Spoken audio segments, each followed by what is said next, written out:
Live from the drama-free true crime destination, it's your weekend dose of clarity, commentary, and conviction. This is the Saturday Byte. And a happy Saturday to everybody. Welcome to the Saturday Byte here, Bethea's Byte Reloaded. I'm Ernest Bethea, the Last Outlaw. So good to have you all here. Those who plan on joining us later, I can't wait to have you. I'm deciding to take a little bit of a break from true crime, just to kick back, chill with you guys. So if I'm not discussing anything true crime related, it's okay. This is that day to do it. Um, right now, what do I feel like? What do I feel like talking about? Whatever I want. What do I feel like hearing from you guys about? Anything you want. So I'm getting my all my Nightbot commands together for today, and we're just gonna kick back and chill, right? Right? It's all about what you guys want to talk about, or whatever strikes my mood at the moment. So here we go. Let me see what I can find here.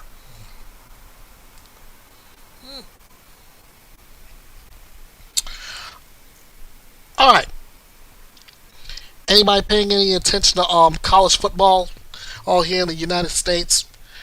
Because I got a rundown. I do have a rundown of all the scores that went down today,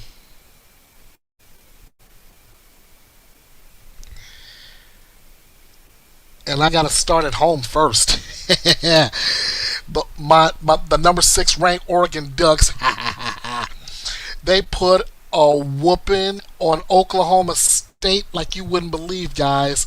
69-3. This has to be the worst loss Oklahoma State has ever had in their entire life.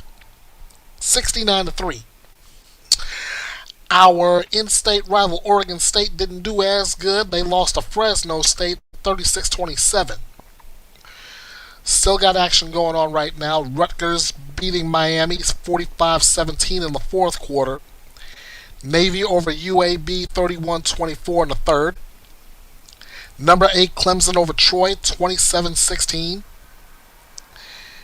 UMass over Bryant 2017 in the third. And this one's about to be a wrap. Nevada beating Sacramento State 20-17. We're in the fourth quarter right now with Southern Mississippi over Jackson State 31-13. Northern Arizona beating Utah Tech 38-24 with just under 7 left in the game. 10.5 left in the game. Arkansas beating Arkansas State 49-14. Florida Atlantic is pitching a shutout, if you want to use that term. And it's a start of the third quarter, and Florida Atlantic's up 39-0 over Florida A&M. Third quarter getting underway. Utah beating Cal Poly 35-6. Utah being 25th ranked in the nation. East Carolina over Campbell 35-3 in the third quarter.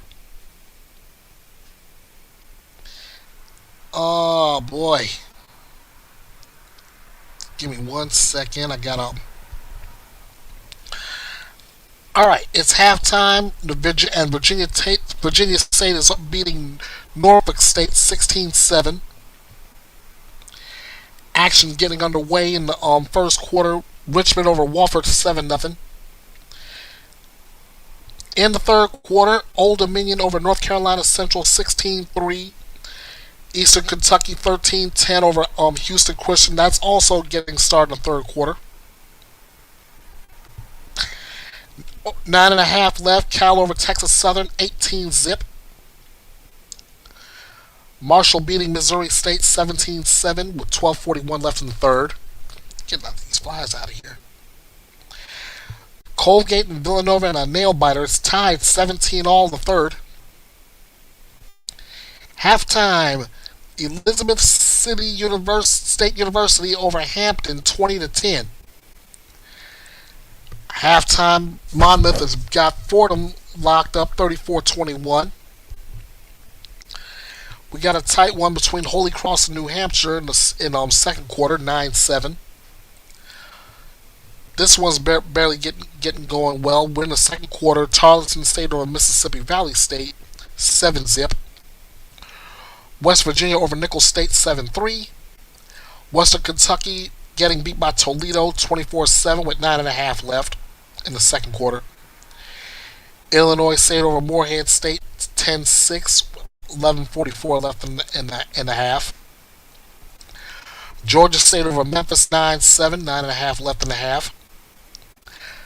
And Central Arkansas over Pine Bluff, 13-7 with just under 10 left in the half. Fifth-ranked Miami beating Bethune-Cookman 21-3 with just over 3 minutes left in the half.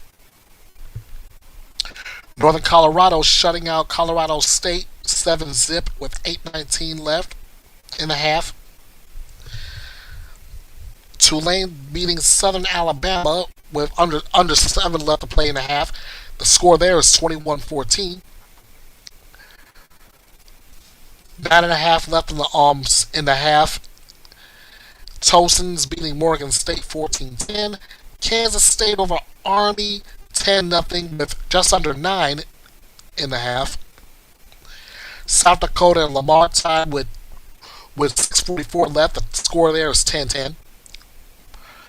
Alabama's got the only lone score in the game, 3-0 over Southern University with just under 11 to play in the half. LIU Sharks beating Eastern Michigan 14-10 with just over 7 to play in a half. Rice over Houston. They're up 3-0 with just over 3.5 left to go in the half. The first quarter is over with Alabama A&M up 21-14 over Alcorn State. Southeast Louisiana over Murray State 21-10 with 5.5 to go in the half. North Dakota putting a whooping on Portland State 29-6 with just under 10 to go in the half. North Alabama beating Southeast Missouri State 7-zip with under 9 to go in the half. ADRN and Valparaiso scoreless at the 2-minute warning in the half. Same can be said for UT Rio Grande Valley and Prairie View A&M, but that one's just getting started. Auburn over Ball State 7-0 with 2:43 left in the first. Virginia Tech up a field goal 3-0 with a minute left in the first quarter. Michigan State up 7-zip, 4:19 to go in the first quarter. With 5.5 minutes left in the first quarter, Nebraska's up over Akron 7-zip. North Carolina Tar Heels over Charlotte 10-zip with 3.5 left in the first quarter. 18th ranked Oklahoma over 15th ranked Michigan 7-zip with 8:44 left in the first. Southern Illinois over Purdue 14-7 with just over 5 left in the first. Charleston Southern and Coastal Carolina, no score, 3:14 left in the first quarter. LSU Louisiana Tech scoreless with 2.5 left in the first quarter. Mississippi State over 12th ranked Arizona State 7-0 with just over 6 left in the first quarter.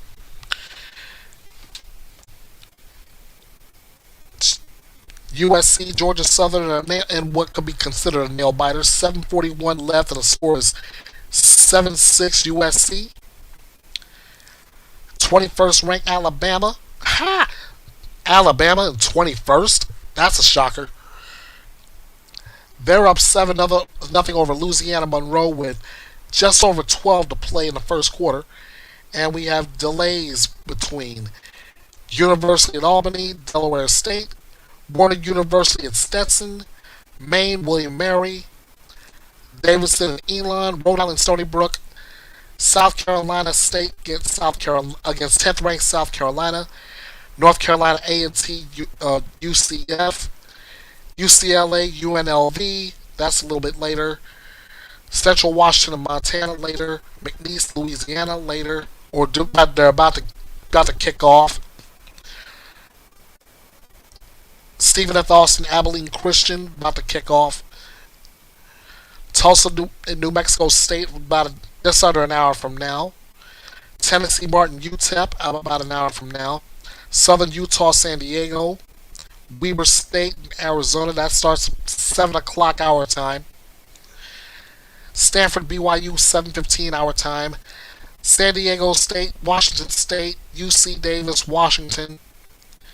Sam Houston, Hawaii, Thomas More, Dayton. Oh, whoa. Now we're getting some finals.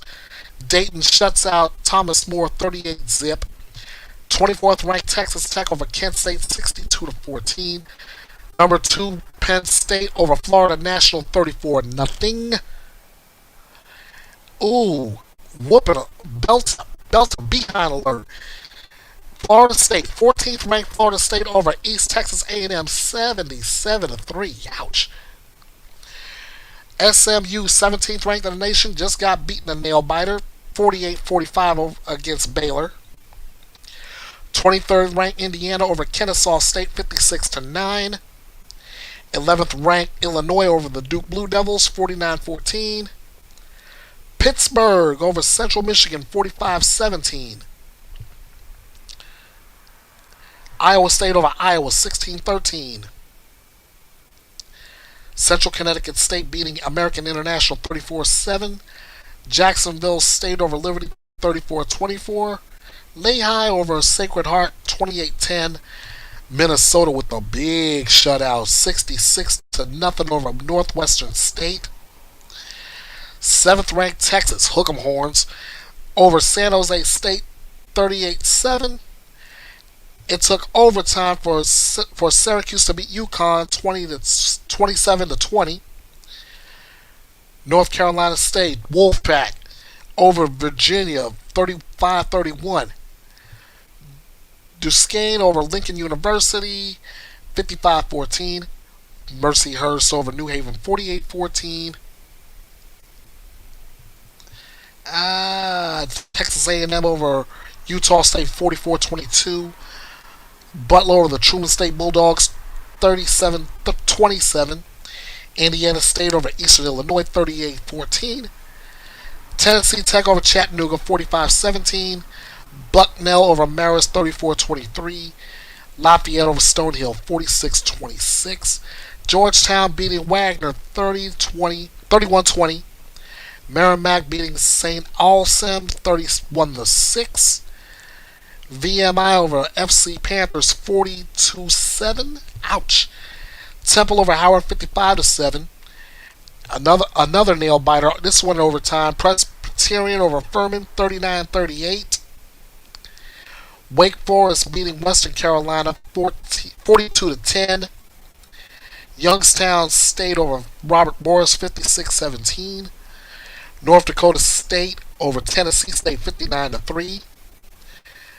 Georgia over Austin Peay 28-6. Georgia 4th ranked in the nation. It's New Mexico beating Idaho State 32-22. Buffalo over St. Francis 45-6. Cincinnati beating Bowling Green 34-20. Another overtime thriller, North Texas over Western Michigan 33-30. Georgia Tech over Gardner Webb 59-12. Texas State beating UTSA 43-36. 20th ranked Ole Miss beating Kentucky 30-23. And Tennessee just laying a smackdown on Eastern Tennessee State. The final there 72-17. Colorado over Delaware 31-7. Appalachian State over Lindenwood 20-13. The Citadel beating Samford. Yes, Samford. If I can get that score back up. Yeah, that's 40-13. Number one, the Ohio State University beating Grambling State by a whopping 70-0. Missouri over Kansas 42-31. Ohio beats West Virginia 17-10. Idaho over St. Thomas 37-30. Wyoming over Northern Iowa 31-7.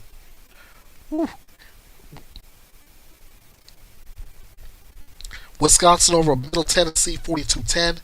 South Florida beating 13th ranked Florida Gators 18-16. And Nevada beating Sacramento State 20-17. That's a wild day in college football, and there's still a lot more to go. What else can I find? Oh, maybe I can find something UFC related. Let's see. Go to SureDog.com.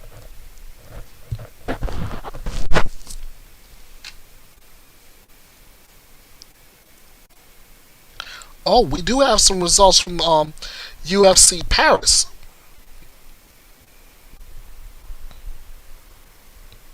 I will make this quick if I can. Just give me just a minute. Yeah, here we go. UFC Paris. I'll start from the bottom. Sam Hughes defeated Shauna Bannon by submission with a rear naked choke. Renat Fakhridinov, I can't pronounce that name for nothing. He defeated Andres Gustafsson by TKO. Robert Brysek beat Brad Tavares via TKO, as did Sam Peterson over Trey Walters. All three of those TKOs came from punches. The next TKO, Carl Fernandez beating Harry Hardwick, was a TKO off of leg kicks. Ante Delija beat Marcin Tybura by knockout. Umar Sy over Brenson Ribeiro by TKO punches. No, excuse me, elbows and punches. William Gomez beat Robert Rushala by unanimous decision. Axel Sola TKO's Rice McKee in the third round. Mason Jones TKO's Bolaji Okai with elbows in the second round. In the featured fight of the evening, Modestas Bukauskas in the light heavyweight division knocks out Paul Craig with an elbow right at the end of the very first round. In the co-main event, Benoit Saint Denis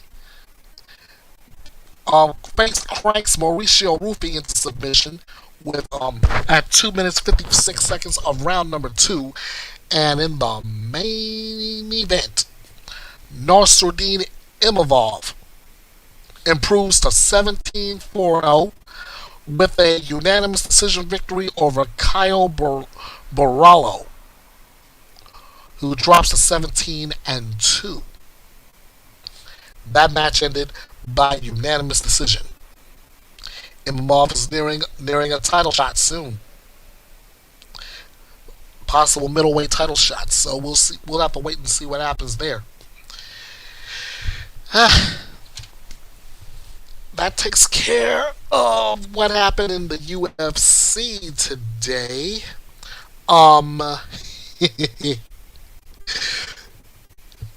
If anybody saw Friday Night SmackDown last night, you all know what happened at the very end of the show. Of course, CM Punk wanted to come out to confront Seth freaking Rollins. Unfortunately, he had to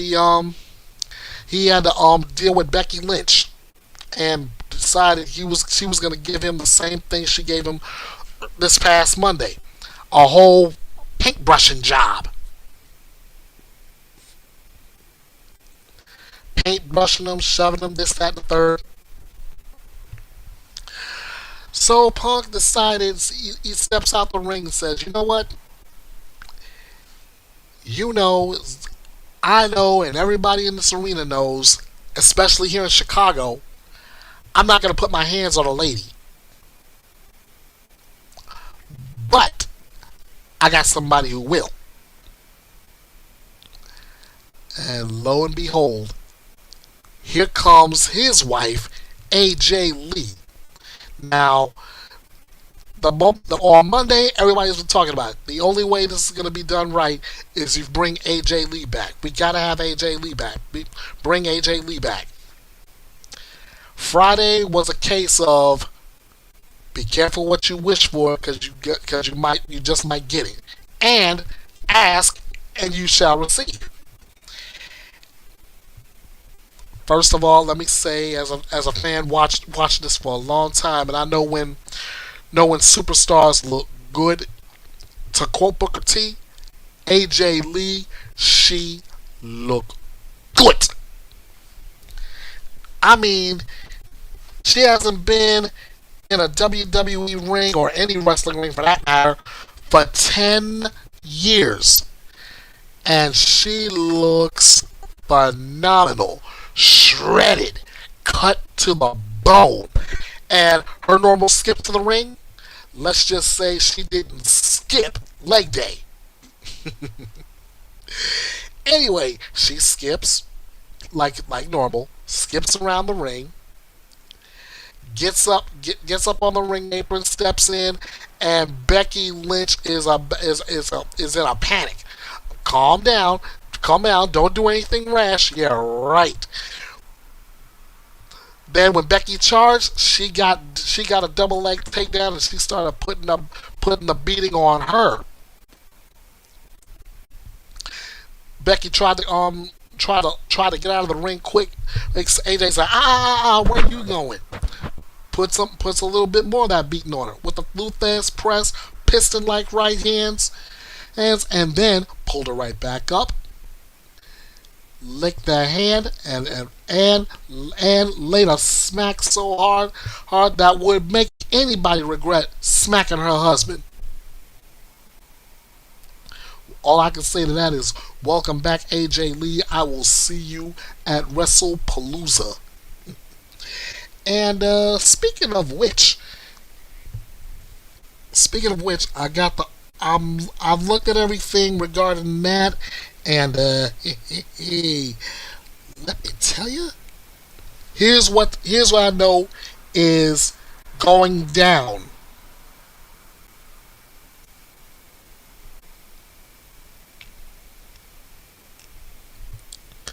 Here's what I know for sure is going down. We're gonna have a triple threat match for the undisputed WWE title. The American Nightmare Cody Rhodes taking on the Scottish Warrior Drew McIntyre and the Viper Randy Orton. We are just a couple months away from the end of John Cena's career, so he gets one final showdown against Brock Lesnar. And the way my Microsoft Copilot has it, it's the GOAT versus the Beast. One last war before Cena rides off into the sunset. Expect carnage, nostalgia, and maybe a tear or two. Honestly, all I see with that one is John Cena taking one last trip to Suplex City. The Usos will reunite. Big Jim and Main Event Jay together once again, taking on Braun Breaker and Bronson Reed. Io Sky will face Stephanie Ventura to fill the vacancy of the Women's World Championship left behind by Naomi, who is currently with child. It's Rhea Ripley one-on-one against Asuka. probably for Io Sky's friendship. Honestly, this is the main event right here. Mixed tag team matchup. World Heavyweight Champion Seth freaking Rollins and Women's Intercontinental Champion Becky Lynch against CM Punk and AJ Lee. It's the only way to solve that one.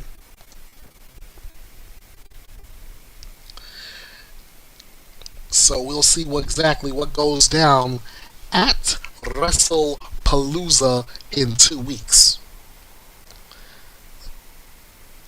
Alright, let me see if I can get around, find oh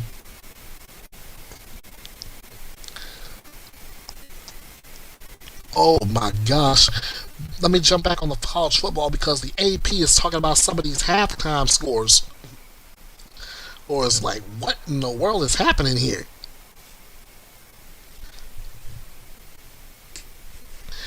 Um, it says that Grambling State coach Mickey Joseph knew what was coming.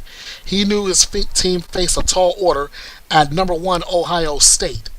And he was right. And he wasn't alone in what he was feeling Saturday. There are plenty of one-sided scores across college football in week 2, and these were halftime. Yes, halftime scores from Saturday. Minnesota led Northwestern State 59-0. Hold on, let me back that up. Back that up with the scores I have with me. Let's see. Minnesota.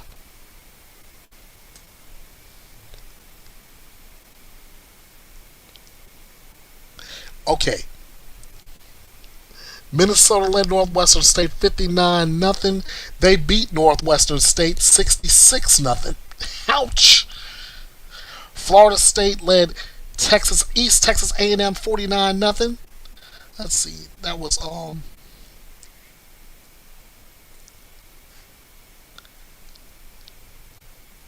Florida State.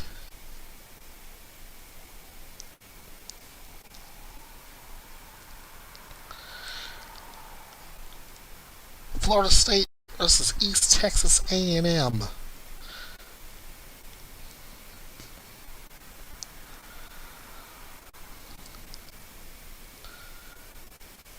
It's Florida. Hang on, guys, because this is nuts, even for me.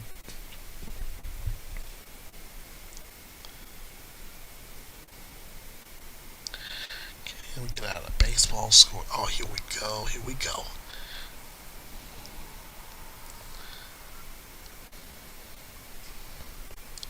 Florida State, East Texas. Trying to find that game. Hold, please.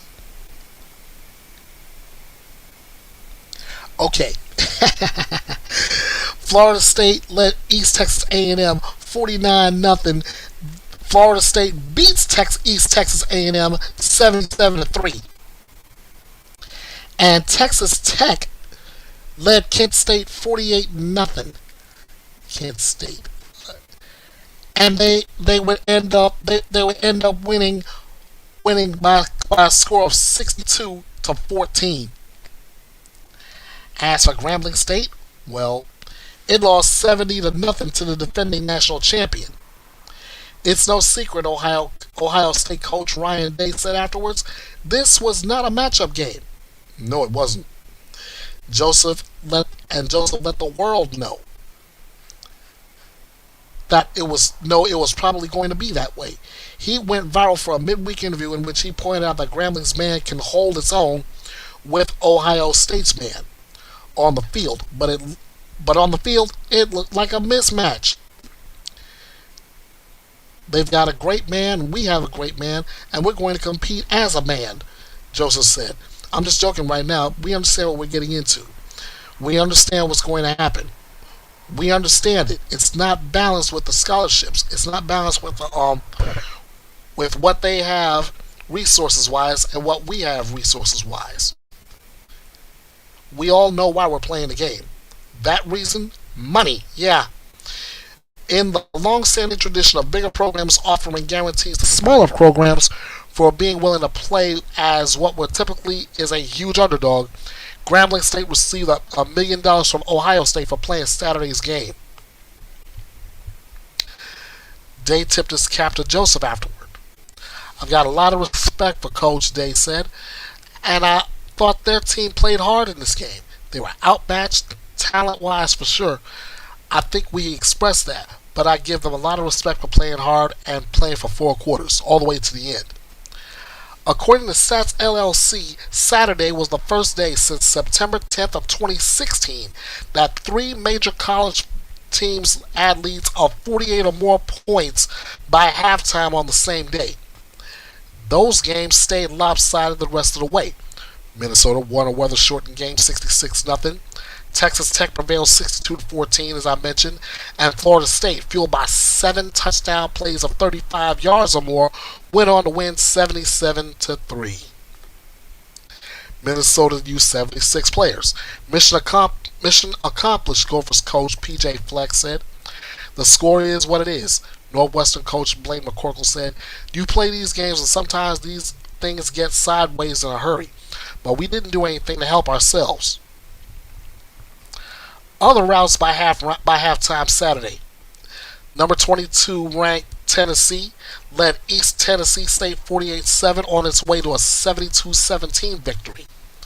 Florida Atlantic jumped out to a 39-0 intermission lead over Florida A&M. And number 6 Oregon led Oklahoma State 41-3 before going on to win 69-3. And that was with the Ducks not even scoring in the 4th quarter. Oregon head coach Dan Lanning said, it's fun to win. Tight games are a little bit more exhilarating. Added Oklahoma coach Mike Gundy after the worst loss of his tenure at the school, which came days after he raised eyebrows by discussing the NIL investment disparity between the programs. Sometimes you're going to play people that have the ability to run away from you. Texas Tech played Kent State $1.5 million for that game on Saturday, which probably didn't give the Golden Flashes a lot of consolation when they saw 48-0 on the scoreboard at halftime. Not the way we wanted to start, proud of the resolve of the team and responding the way they did in the second half, Kent State interim head coach Mark Carney said. A similar situation found Kent State last season, too. September 14th of last year, the halftime deficit the Golden Flashes faced was considerably worse. Tennessee took a 65-0 lead into the locker room on its way to a 71-0 win. Tennessee paid East Tennessee State $575,000 for Saturday's game, while Oklahoma gave Northwestern State $500,000, and Florida State paid East Texas A&M $450,000. That said, big payouts don't always guarantee one-sided scores or even wins.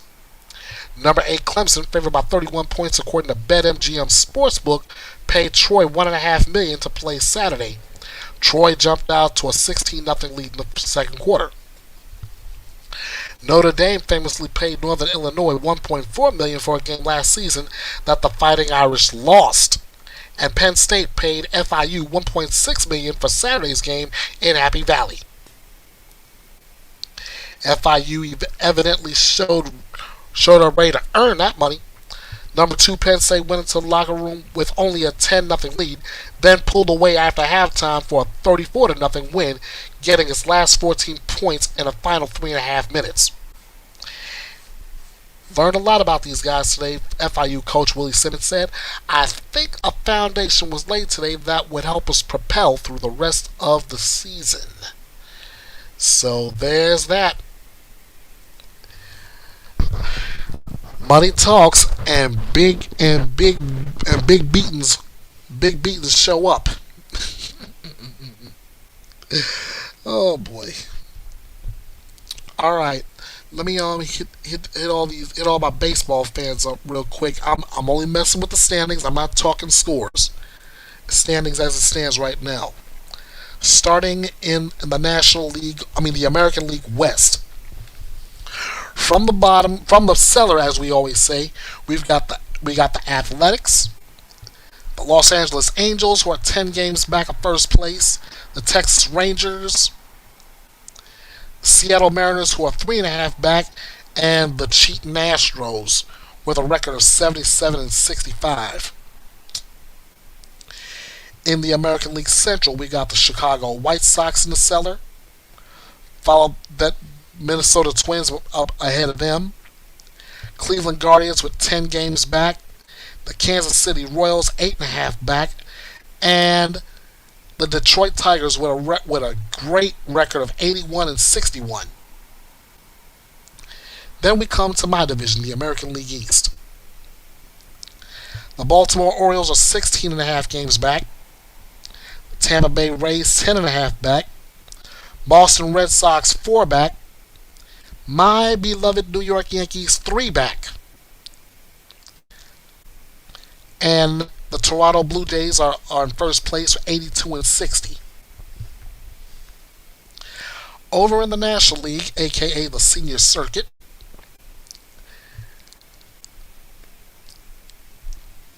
today is the 6th of September, and the Colorado Rockies in the National League West are already eliminated from playoff contention. Let me say that again. The Rockies are eliminated already from playoff contention. 38 games out of first place in the West. You got the Arizona Diamondbacks playing 500 ball coming into today's game. 7.5 games out of first place. The San Francisco Giants are 6 back. The San Diego Padres are nipping at the LA Dodgers' heels, and the Dodgers are at 78-63. Padres 2 games behind them. In the National League Central, we got the Pittsburgh Pirates 23 games back. St. Louis Cardinals 17 back. Cincinnati Reds 16.5 back. The closest team to first place is the Chicago Cubs, 6 games behind the first place Milwaukee Brewers at 87-55. Then there's the National League East. The Nationals are 25.5 back. Atlanta 18.5 back. Miami Marlins 18 back. The New York Mets 6.5 behind the Philadelphia Phillies, who are 83-59. And then there's the wild card. Now I've mentioned the division leaders in the National League. The Dodgers are 78-63, Phillies 83-59, Brewers 87-55. The 3 wild card records go to Chicago Cubs, who's 4 games up in the wild card, and then there's the Mets and Padres with a matching 76-65 record. Over in the American League, the leaders are the Blue Jays in the East, Tigers in the Central, and the cheating Astros in the West. The wild cards has the Yankees a game up over Boston in the wild card. And then there's Boston, and then there's the Seattle Mariners. And we still got a little bit of time before the season's over with. So for all you baseball fans, keep your eyes out to see who's going into October baseball.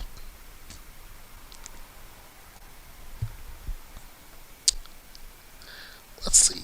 Any new developments in the WNBA? Oh, we got a game going right now between the Minnesota Lynx and the Golden State Valkyries. That one's pretty much underway. It's Lynx up 9-8 over the Valkyries. The Connecticut Sun beat the Phoenix Mercury 84-87.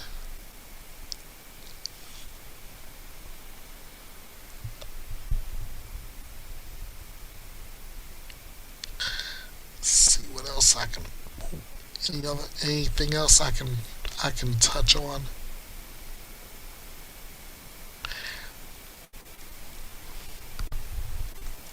Yeah, let's see who we get. Oh yeah, yesterday. Yesterday's games. The New York Liberty beating the Seattle Storm 84-76. The LA Sparks fall to the Atlanta Dream 104 to 85. And the Indiana Fever beating the Chicago Sky by 20, 97-77. Here's the current standings as it is right now. In the East, Chicago Sky is bringing up the rear, followed by the Connecticut Sun. Washington Mystics, Indiana Fever in the third position. New York Liberty and the Atlanta Dream. In the West, it's Dallas, LA Sparks, Seattle Storm, Golden State, Phoenix Mercury, Las Vegas Aces, and the Minnesota Lynx. So, so there's your somewhat of a sports report if you want to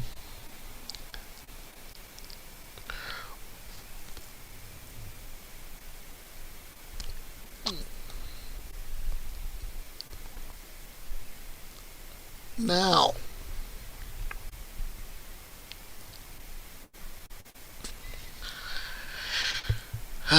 Charlie Sheen is trying to get in contact with John Cryer with an appearance in some documentary. Sheen is supposed to be making a public plea to him, saying that he's expressed his desire to make amends with his estranged former co-star. From 2003 to 2011, the pair co-led Two and a Half Men, helping to make it one of the most popular sitcoms in the world. However, Sheen was infamously fired after exhibiting erratic behavior and making disparaging remarks about the show's creator, Chuck Lorre. His meteoric rise and fall is explored in the forthcoming Netflix documentary, aka Charlie Sheen, which Cryer participates in. The only person I didn't call to participate in the doc was John, Sheen told people in a new interview.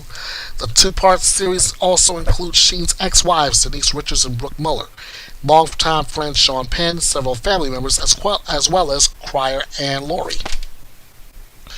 And the only reason I didn't call him was because I didn't have the right number for him, so the director reached out to him. But when I saw everything that John spoke about so honestly and very compassionately, I wrote to him and I said, "Hey, thank you for your contributions, and I'm sorry we didn't connect personally. I hope to see you around campus."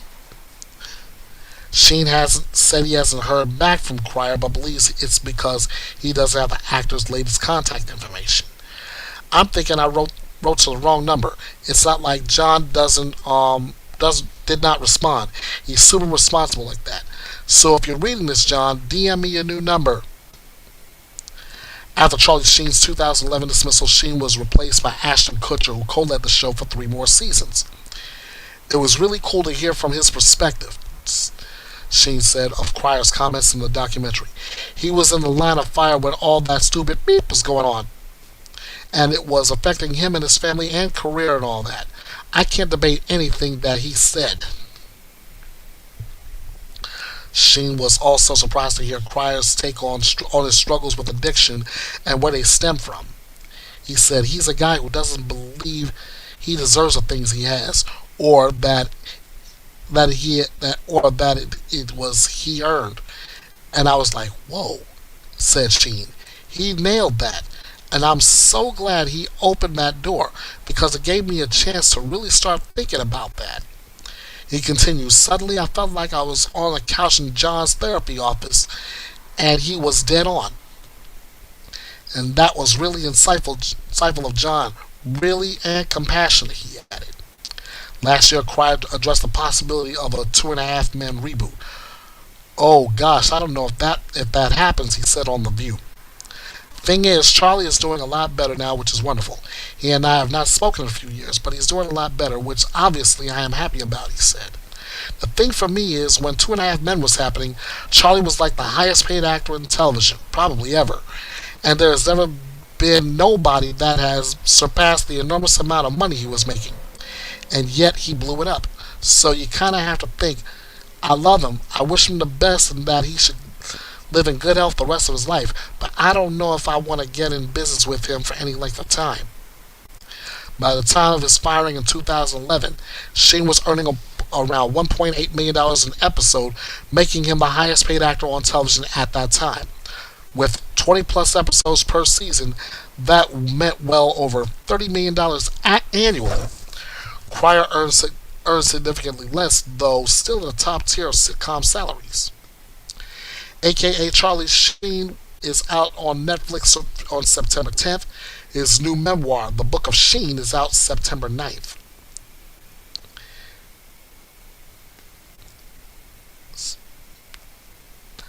That's a lot. That's a lot to take in. That is a lot to take in, and I honestly hope that things will turn out well for Charlie Sheen, and hopefully we will we will see him in something different soon.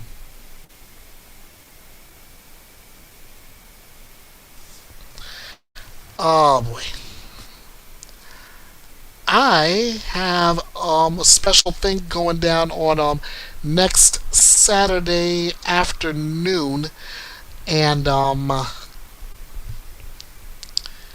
it's something near and dear to my heart right now.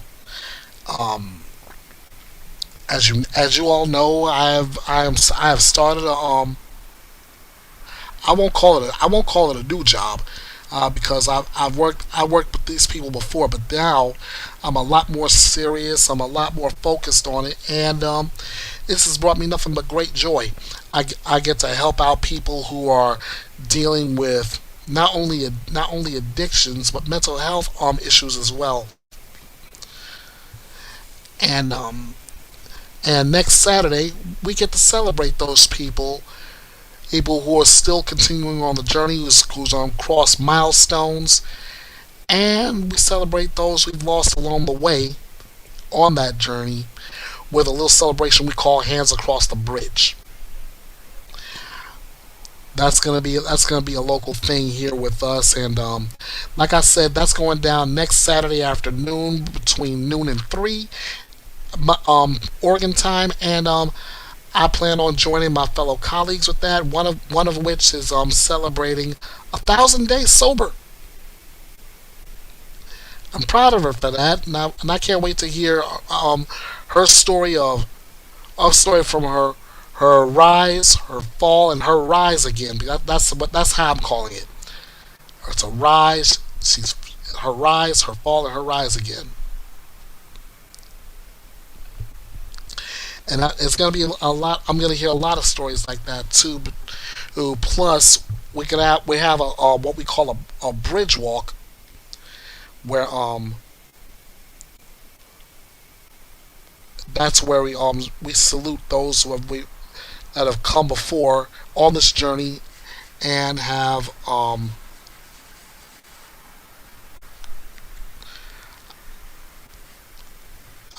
would say they've lost their they didn't lose the battle. I will never call someone who's fighting mental illness or fighting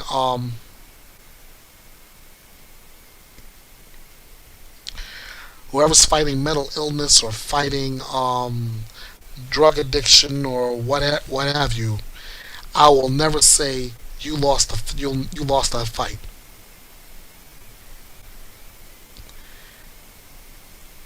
All I can say to you is, especially if if there's somebody watching this right now, and you happen to come to the Recovery Outreach Community Center in Salem on a Tuesday or Thursday or whenever you see me there, and you need someone to talk to, I'm here.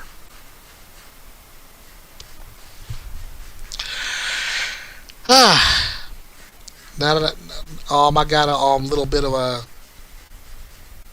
well, I won't have a little bit of a health update until the week after that. I have an appointment on the 19th. I get to see just how well my blood sugars are doing. My battle with this type 2 diabetes. Um, and I am due for a flu shot too. So that's something I got. That's something else I got to take care of. Yeah. All right. So there's my personal life, my health update. Um.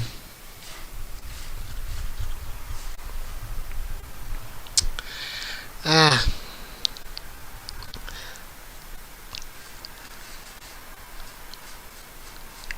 Then there's tomorrow.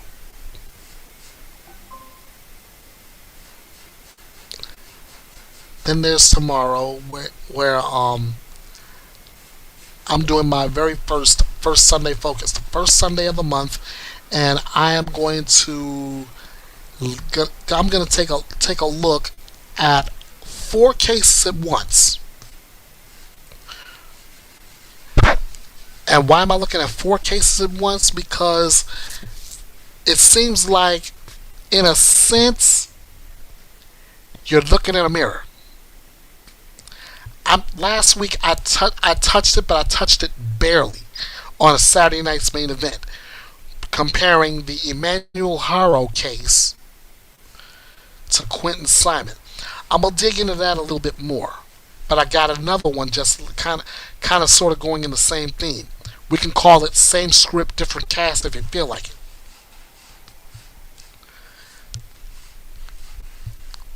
Here's let me set this up for you.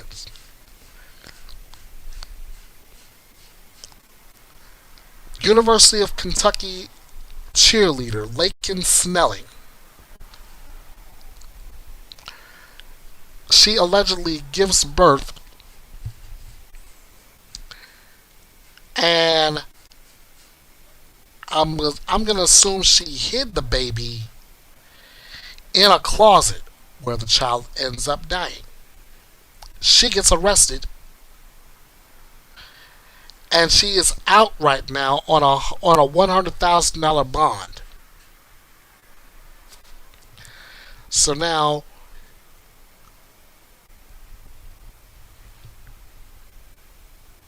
I looked at it and I looked at the circumstances of the case and I said, no way. This couldn't be a copycat of Alexi Treviso, could it?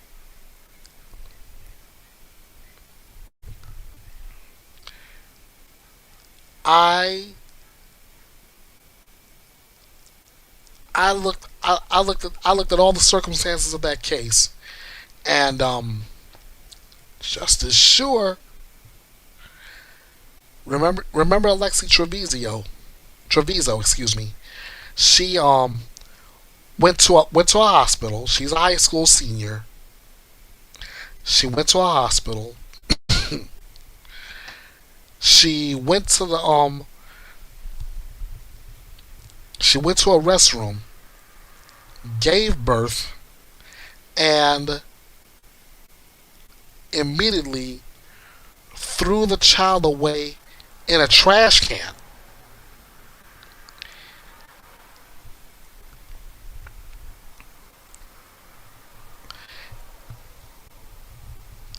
I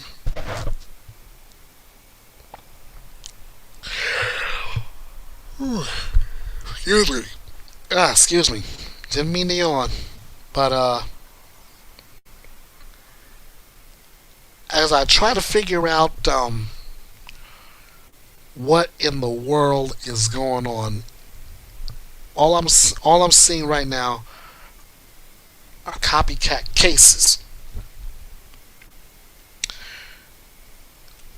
I mentioned Lakin Snelling being a copycat, could be a possible copycat of Alexi Treviso.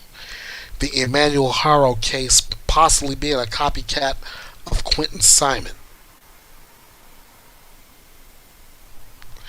I'm gonna dig into both of those tomorrow in the first Sunday focus. That's tomorrow evening at my original normal time under the old format, which would be 10 o'clock Eastern, 7 o'clock regular Oregon time. And this is going to be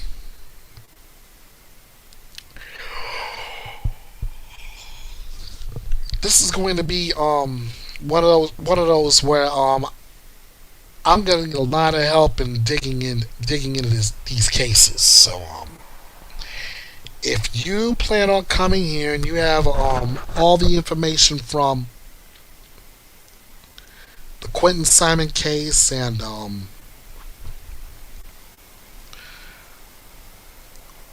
we can talk about Lati- Leilani Simon's conviction for Quentin Simon's death. Bring it here tomorrow. I love I love to have you here. I love to have your evidence. I love to have your opinions. All that. Same thing with Alexi Treviso's case. Same thing with what we have for Lakin Snelling, which I still believe is the copycat of Treviso, and Emmanuel Harrow case. Which are still to this moment do not believe for a split second that the mom's story makes any kind of sense. How how is she gonna go? How is she gonna make the claim that she's outside of a big five sporting goods store, changing the baby? Then all of a sudden, out of nowhere, a guy just says "Hola" and bam, knocks her right out, only for her to come to and discover the baby is gone. That doesn't make any sense to me. Hmm. Maybe I can. We'll dig into that tomorrow. All that and so much more. In the meantime, in between time, let me dig. Let me see what else I can find. Oh, oh, okay.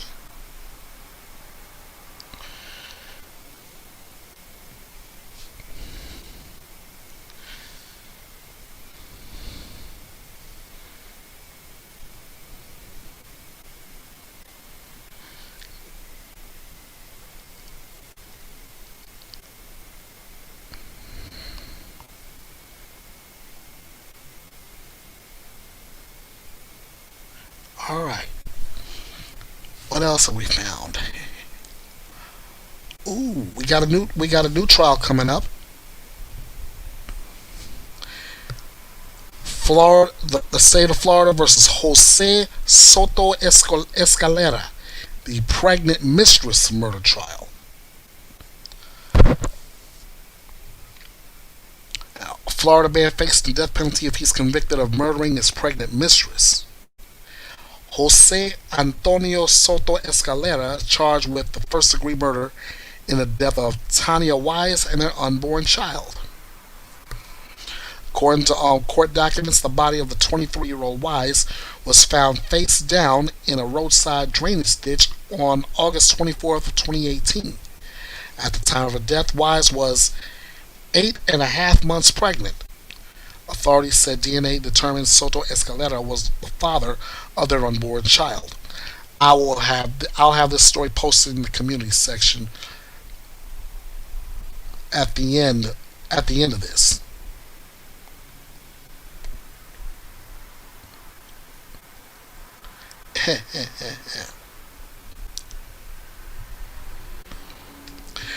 Also, we got an update on the man who was accused of attempting to assassinate President Donald Trump. He is going to represent himself. To which I say, really? You're that foolish? Yeah, here's another one that I'll have posted up. A man charged with trying to assassinate President Donald Trump last year in South Florida is representing himself during his upcoming federal trial. Barring any delays, jury selection is scheduled to begin Monday in Fort Pierce Federal Court for the case against Ryan Ralph. U.S. District Judge Eileen Cannon signed off on Ralph's request to represent himself in July. but said court-appointed attorneys need to remain as standby counsel.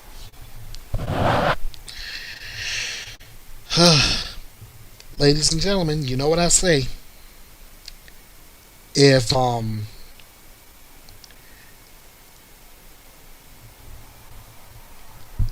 me see, let me go back because I have many old sayings that I followed over the years. Oh yeah.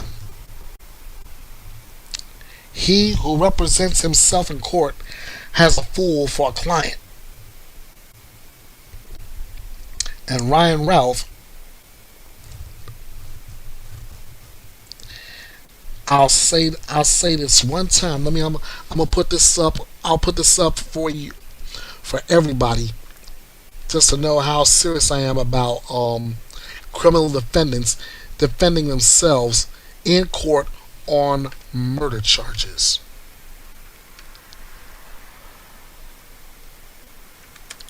Record for criminal defendants representing themselves in murder cases.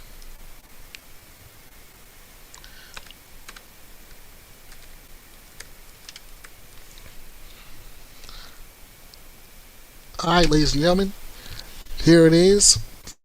I just took the stat down. If you want to know what the record is for criminal defendants defending themselves successfully in murder cases, here you go.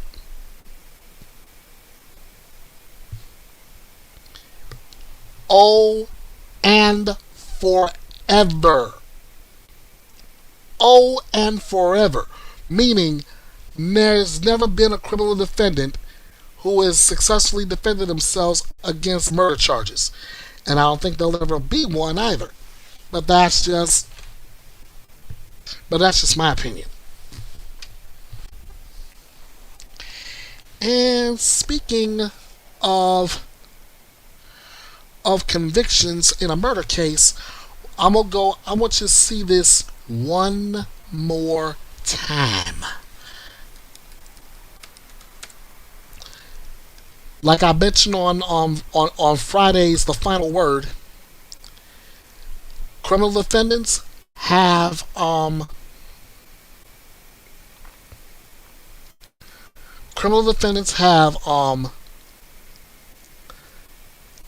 the choice to testify or not.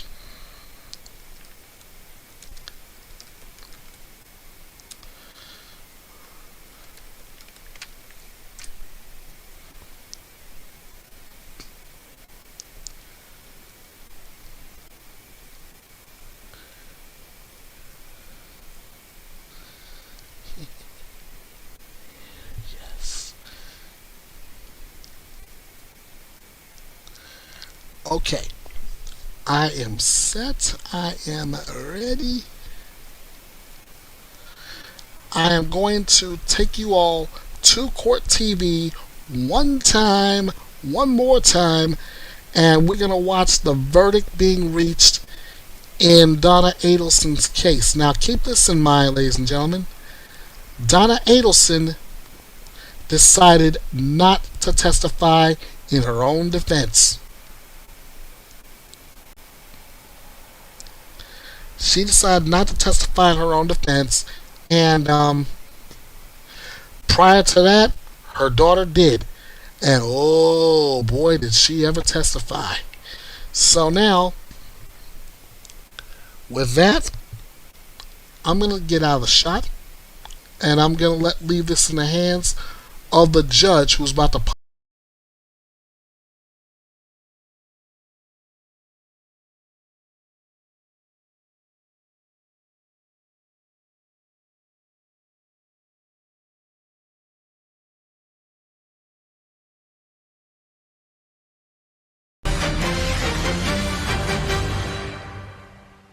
Welcome back to Court TV. Let's get you right back into court for that much anticipated verdict of Donna Adelson. Having reviewed the verdict form, it is in its proper order. At this time, I will publish the verdict. We, the jury, find as follows as to count 1 of the indictment, first-degree murder. The defendant is guilty of first-degree murder. Mrs. Adelson, control yourself. Count 2. We, the jury, find as follows as to count 2 of the indictment, conspiracy to commit first-degree murder. The defendant is guilty of conspiracy to commit first-degree murder. Count 3. We, the jury, find as follows as to count 3 of the indictment, solicitation to commit first-degree murder. The defendant is guilty of solicitation to commit first-degree murder. And it is signed and dated by the foreperson. One moment. Members of the jury, the bailiff will escort you to the jury room.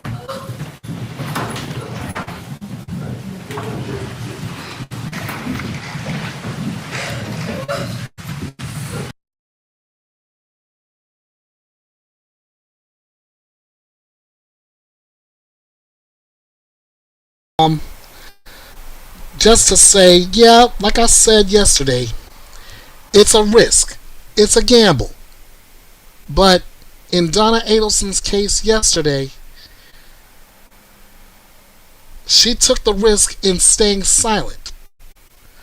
So all the prosecution had to rely on was the testimony of others, the evidence, both direct and circumstantial. Let that be weighed in, and there it is. The burden was on the prosecution to prove guilt beyond all reasonable doubt, and apparently it seemed they had. Like I said in my closing statement on yesterday, the final word wasn't Donna Adelson's. The final word was justice. And I guess I'll have to wait till October to find out exactly what Donna Adelson's fate will be. And apparently that's all the time I'm gonna give for this Saturday Bite. I really wish I had some people to bounce some thoughts or my ideas off of. But I thank you all anyway for viewing this. I thank you for all the feedback, all the love, and I would love to do this again. I'm not sure I'm going to be able to do this come next Saturday, either a regular Saturday Bite or a Saturday Night Main Event because of the Hands Across the Bridge, but I will try to do this the week after. Alright? So until then, you guys know what to do from here. I will see you tomorrow for the first Sunday Focus. Until then, again, you know what to do. Bye. Thank you all for joining me here at the Drama-Free True Crime Destination.